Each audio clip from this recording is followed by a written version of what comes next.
Good morning students. As continuation हमारा chapter 9 चल रहा है अभी भी, जिसमें हम अभी कैश ट्रांजैक्शंस देख चुके हैं। टिल क्वेश्चन नंबर 9 हमारे पास जो ट्रांजैक्शंस कवर हुई हैं वो थी कैश ट्रांजैक्शंस, जहाँ पे cash paid, cash receive and other cash transactions थी।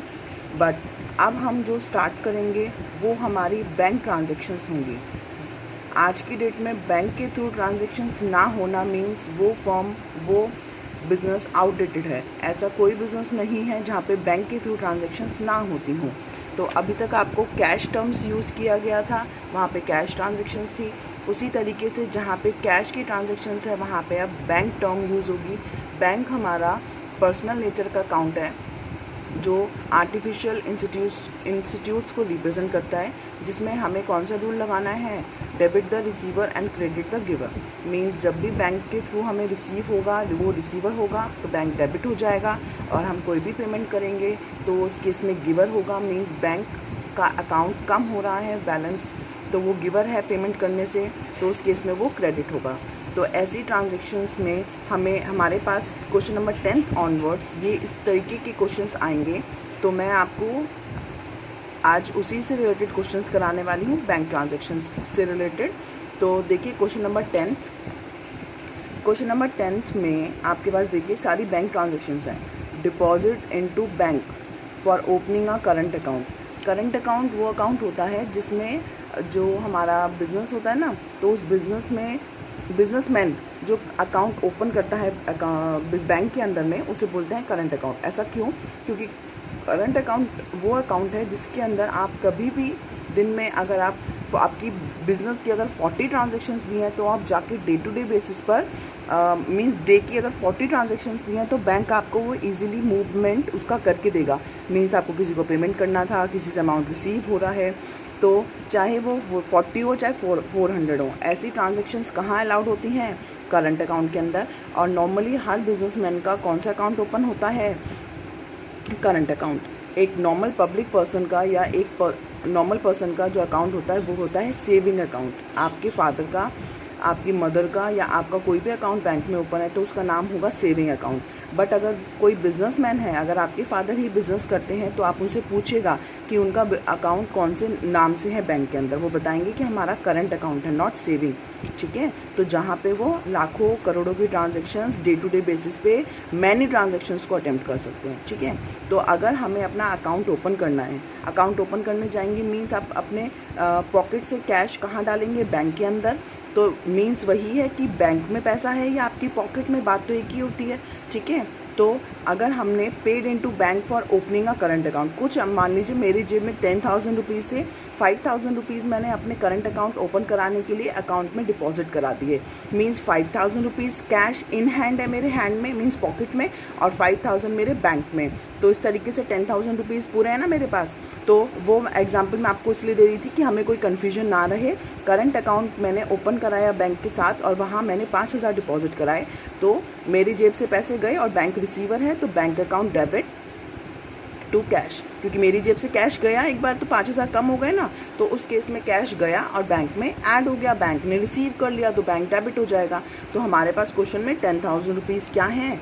डिपॉजिट कराए हैं। इसके बाद गुड्स सेल किया हुआ है और जो वही अमाउंट हमने बैंक में डिपॉजिट करा दिया, तो हम ये मानेंगे कि डायरेक्टली हमें वो रिसीव हुआ है थ्रू बैंक। तो बैंक के थ्रू कोई भी ट्रांजैक्शन होगी तो बैंक अकाउंट आएगा, या फिर आपको वो वर्ड दिया जाएगा बाय चेक।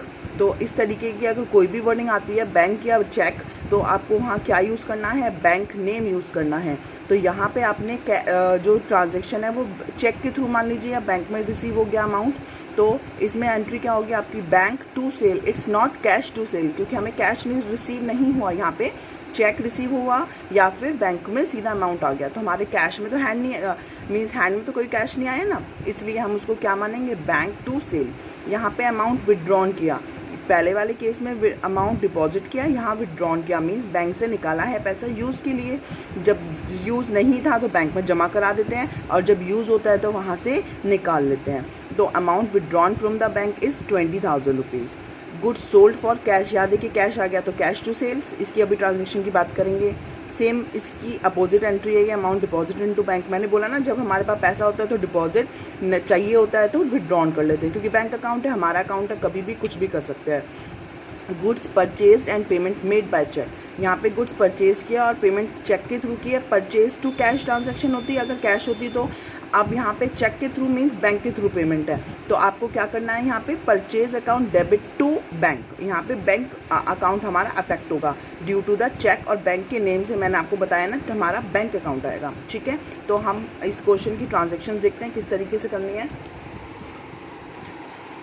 फर्स्ट मैंने करंट अकाउंट ओपन किया है, तो मेरी जो अकाउंट की ट्रांजैक्शन है वो क्या है, बैंक मींस बैंक को रिसीव हुआ है, वो रिसीवर है, और कैश मेरे पॉकेट से गया, तो यहाँ पे ट्रांजैक्शन आएगी bank account debit to cash 10,000 rupees.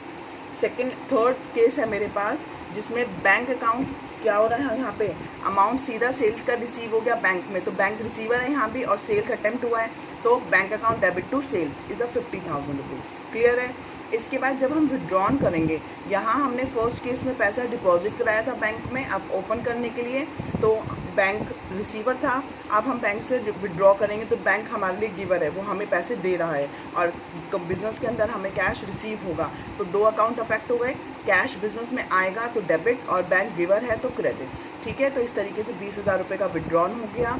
और जब हमें डिपॉजिट कराना है तो बैंक रिसीवर है, जनवरी 12 को बैंक में अमाउंट डिपॉजिट की एंट्री है, तो वहाँ पे बैंक अकाउंट डेबिट होगा क्योंकि वो रिसीवर है, और कैश हमारे बिजनेस से जाएगा क्योंकि हम वहाँ पे डिपॉजिट कराने गए हैं, तो 12,000 रुपये वहीं डिपॉजिट होंगे। तो इस तरीके से ये ऊपर वाली ट्रांजैक्शन विड्रॉन की हुई और ये वाली डिपॉजिटेड की।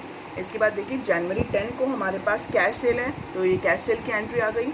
इसके बाद हमारे पास 14 जनवरी को हमने परचेज़ किया था और बैंक से पेमेंट किया, मीन्स चेक से पेमेंट किया है, तो बैंक क्या हो जाएगा यहाँ पे क्रेडिट, और purchase account debit to bank से एंट्री पास हो जाएगी हमारी 25,000 रुपीज़ की। तो ये हमारा छोटा सा क्वेश्चन था जिसके अंदर बैंक ट्रांजेक्शन थी। इसके बाद मैं आपका ले रही हूँ क्वेश्चन नंबर 11th ए में एक हमारे पास एक डिफरेंट एस्पेक्ट और है, जहाँ पे हम बात करेंगे ओपनिंग एंट्री की। ओपनिंग एंट्री वो एंट्री होती है जो हमने लास्ट ईयर क्या किया था, हमारे सारे अकाउंट्स क्लोज कर चुके थे और हम अपना profit and loss balance sheet बना चुके थे। उसके बाद जो भी हमारे बिजनेस में, अब ये तो नहीं है कि हमारा बिजनेस नेक्स्ट ईयर नहीं स्टार्ट होगा, न्यू ईयर आएगा तो हमें सारे अकाउंट्स को क्लोज करके न्यू ओपनिंग करनी पड़ती है। तो ओपनिंग किस तरीके से करनी पड़ती है वो देखिए। ओपनिंग के लिए हमें ओपनिंग जर्नल एंट्री पास करनी पड़ती है। तो ओपनिंग एंट्री के लिए देखिए किस तरीके से एंट्री पास होगी। आपके पास क्वेश्चन 11 ए, जिसमें आपके पास देखिए following balances appeared in the books of Radhika traders on 1 April 2012। Cash आपको बैलेंस दिया हुआ है 8,000 हमारा लास्ट ईयर बचा था। कैश एट बैंक, बैंक में 7,000 बचे थे। Stock 30,000, debtors 36,000। 36,000 के डेटर्स में एक कोई मोहन है जिससे 10,000 आने हैं, सोहन से 12,000 और दिनेश से 14,000। फर्नीचर 5,000 रुपीज़ का है। बिल्डिंग हमारे पास 25,000 रुपीज़ की है। लाइबिलिटीज़ में हमारे पास क्रेडिटर्स हैं एक्स 5,000, वाई 6,000। तो अब हमें पहले इस एंट्री को पास करना है। इसके बाद हमारी एज़ यूजुअल जो फॉलोइंग एंट्रीज़ हैं वो हमारी जो बैंक की और अदर कैश की जो भी ट्रांजैक्शंस हैं अभी तक के क्वेश्चंस किए हैं उस तरीके से है नॉर्मल। एक दो ट्रांजैक्शंस डिफरेंट हैं जो मैं अभी आपको अटेम्प्ट कराऊंगी। ठीक है, तो देखिए आपके पास असेट्स और लाइबिलिटीज़। असेट्स हमारे पास ओपनिंग है तो हम असेट्स को डेबिट कर देंगे, और लाइबिलिटीज़ हमारे पास क्या होती हैं, सीआर होती हैं, और इसको हम क्या कर देंगे, क्रेडिट। तो किस तरीके से देखिए, जितने भी डेबिट बैलेंसेस हैं means cash account, bank account, stock, debtors, सबको हमने डेबिट में रखा है। अच्छा, यहाँ पे डेटर्स अकाउंट नहीं आएगा, यहाँ पे पर्टिकुलर पर्सन का अकाउंट आएगा। तो यहाँ पे डेटर्स को मैंने कट कर दिया है और यहाँ के उसके 36,000 रुपीज़ को कट कर दिया है। यहाँ पे एंट्री क्या होगी, ये मैंने आपको स्पेशली बताने के लिए ऐसा किया है क्योंकि बच्चे कंफ्यूज होंगे कि डेटर अकाउंट भी आ रहा है, मोहन सोहन भी आ रहा है, तो हमें क्या करना है। हमें डेटर अकाउंट बताया गया है कि हमारे डेटर्स हैं, हमें डेटर अकाउंट नहीं लिखना, यहाँ पे नेम्स मेंशन करने हैं कौन कौन सा आ रहा है, क्योंकि हमें पैसा जब मिलेगा, इनसे रिसीव होगा अमाउंट, तो हम क्या मेंशन करेंगे, रिसीव फ्रॉम मोहन। तो आप डेटर अकाउंट अगर क्रिएट करोगे तो मोहन को कहाँ से लाओगे, इसलिए। ठीक है, तो cash account debit 8,000, bank account जितने जितने बुक्स में बैलेंस दिए हुए हैं सारे आप असेट्स को असेट साइड रख के डेबिट में रख के, और क्रेडिट बैलेंस को क्रेडिट में रख के आपको ये एंट्री पास करनी है। देखिए किस तरीके से, cash account 8,000, bank account 7, stock 30 पे है, मोहन 10,000, सोहन 12, दिनेश 14, फर्नीचर हमारा 5000 पे है, बिल्डिंग का अमाउंट 25,000 पे है। तो इस तरीके से मैंने डेबिट के आइटम लिख लिए। अगर आप डेबिट के आइटम्स का टोटल करेंगे तो आपके पास वैल्यू आएगी 1,11,000। ठीक है, तो ऐसा क्यों, देखते हैं एक मिनट। और हमारी लायबिलिटी साइड का टोटल करेंगे तो यहाँ पे आएगा 11,000। मीन्स हमारी लायबिलिटी साइड कम है और हमारी जो अकाउंटिंग इक्वेशन होती है वहाँ पे हमारी assets equals to liability plus capital होती है। तो यहाँ पे सिर्फ लायबिलिटी है तो हमारी कैपिटल मिसिंग है। तो हमें यहाँ पे फाइंड आउट करना पड़ेगा कि हमारी कैपिटल कितनी है। तो कैपिटल के आगे हम लिखेंगे बैलेंसिंग फिगर। मीन्स ये हमने फाइंड आउट की है वैल्यू। कैसे, हमारी असेट है 1,11,000 की, लायबिलिटी है 11,000 की, माइनस करेंगे तो हमारे पास वैल्यू आ जाएगी हमारी कैपिटल की 1 लाख रुपीज़। ठीक है, तो ये एंट्रीज इस तरीके से होगी। और इसके बाद हमारे पास एज़ यूजुअल हमारा क्वेश्चन चलेगा। हमने गुड्स परचेज किए हैं खन्ना ब्रदर्स से and 40% make the payment and receive the cash discount. तो ये एंट्री आप लोग करेंगे। ठीक है, एंट्री ये है, अमाउंट्स आप लोग इसका कैलकुलेट करेंगे। इसके बाद है हमने मोहन से अमाउंट ड्राफ्ट रिसीव किया है। मोहन से ड्राफ्ट रिसीव करने का मीन्स कि हमने मोहन हमारा 12,000 रुपीज़ पे था इस ऊपर ओपनिंग में। ठीक है, सॉरी 10,000 रुपीज़ पे था, उससे हमें ड्राफ्ट रिसीव हुआ है। और ड्राफ्ट हमें कितने का रिसीव हुआ है, 9,750। तो देखिए मोहन का अकाउंट डेबिट था तो उसको क्लोज करने के लिए मैंने CR कर दिया, अमाउंट रिसीव हो रहा है उससे। ठीक है, और उसके अलावा हमें कितना अमाउंट रिसीव होगा, 9,750 का, और 250 का हमने उसको डिस्काउंट रिसीव कर दिया। यहाँ पे जितना भी आपको चेक अमाउंट या फिर ड्राफ्ट अमाउंट दिया जाएगा वो बैंक को इंडिकेट करेगा। उसके अलावा जो भी अमाउंट का डिफरेंस होगा उसको हम डिस्काउंट अलाउड या डिस्काउंट रिसीव दिखाएंगे अकॉर्डिंग टू देयर एंट्री।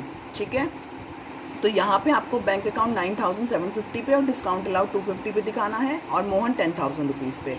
इसके बाद आपके पास 5 अप्रैल को आपके पास एंट्री है गुड्स परचेज की बाय चेक। तो एंट्री होगी purchase account debit to bank, इसकी अमाउंट आप कैलकुलेट करेंगे। इसके बाद हमारे पास 8 अप्रैल को एक ट्रांजैक्शन है और उसकी सेम ट्रांजैक्शन है 10 अप्रैल को। ये वाली एंट्री मैं अभी आपसे डिस्कस करूँगी, वेट। नेक्स्ट उसके बाद हमारे पास है 12th में Sohan deposited in our account.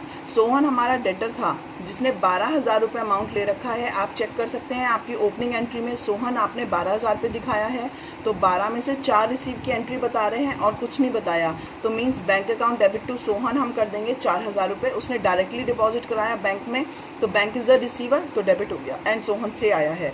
इसके बाद पेड इनकम टैक्स की एंट्री है। Paid income tax means drawing, हमने मीन्स आपके जो ऑनर है उसने अपना पर्सनल अकाउंट से पे कराया है इसको, तो इसके यहाँ पे आपके 5,600 का अमाउंट क्या आ जाएगा, ड्राइंग में आ जाएगा। इसके अलावा सोहन से फिर हमें दोबारा चेक रिसीव हुआ है 8,000 रुपीज़ के अगेंस्ट। 8,000 में चेक का अमाउंट है 7,800 एंड 200 रुपीज़ हमने डिस्काउंट अलाउड कर दिया, तो हमारा टोटल 8,000 से अकाउंट बैलेंस हो जाएगा। इसके बाद ट्रांजेक्शन नंबर 21 में हमारे पास अमाउंट दिया गया है withdrawn from bank for office use and for personal use या प्राइवेट यूज़। तो अगर ऑफिस यूज़ के लिए होगा तो आपके पास कौन सी ट्रांजैक्शन है, बिजनेस में पैसा आया और बैंक इज़ द गिवर, तो हमारे पास ट्रांजैक्शन होती है cash account debit to bank. But यहाँ पे एक दूसरा अमाउंट भी अफेक्ट हो रहा है, बैंक से तो विड्रॉन किया ही किया है, किसके लिए, ऑफिस के लिए और पर्सनल यूज़ के लिए। तो पर्सनल यूज़ के लिए क्या आता है, ड्राइंग, और ऑफिस यूज़ के लिए आता है कैश। तो यहाँ पे आपका अकाउंट नेम आएगा drawing account debit, cash account debit to bank account. तो ड्राइंग में आपके पास अमाउंट आएगा 4,000 रुपीज़, कैश विड्रॉन किया 2,000 rupees for personal use and total amount withdrawn हुआ है 6,000 रुपीज़। ठीक है, इसके बाद हमने एक्स हमारा क्रेडिटर था, हमने उसको पेमेंट किया है एक्स को। तो एक्स को जब हमने पेमेंट किया इन फुल सेटलमेंट, तो हमने उसको पैसा कितना देना था, 5,000। उसकी फुल सेटलमेंट में हमने उसको पेमेंट करी है 4,900 रुपये की। 100 रुपीज़ हमारे पास यहाँ पे क्या है, डिस्काउंट रिसीव्ड।